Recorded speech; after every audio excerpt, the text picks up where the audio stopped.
So if you look forward 30 years, this year, the year 2050 has been labeled by scientists as this kind of almost like this doomsday deadline on climate. There's a consensus of scientists, a large consensus of scientists who believe that if we haven't completely eliminated greenhouse gases or offset them completely by 2050, effectively we're inviting climate catastrophe.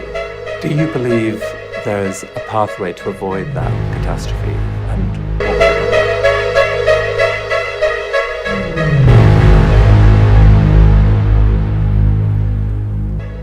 So I am not one of the doomsday people, which may surprise.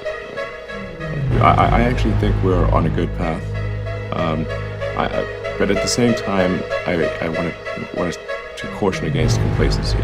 So long as we are not complacent, as long as we have a high sense of urgency about moving towards a sustainable energy economy, then I think things will be fine.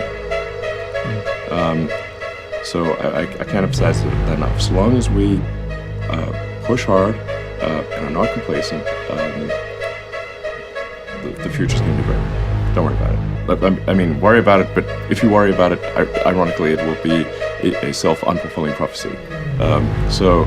There are three elements to a sustainable energy future. One is obviously sustainable energy generation, which is primarily wind and solar. There's also hydro, geothermal. I'm actually pro-nuclear. I think nuclear's fine. But it's going to be primarily solar and wind as the primary generators of energy. The second part is you need batteries to store the solar and wind energy, because the sun doesn't shine all the time, the wind doesn't blow all the time. So you need a lot of stationary battery power.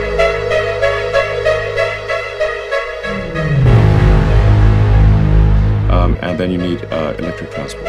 So electric cars, electric planes, boats.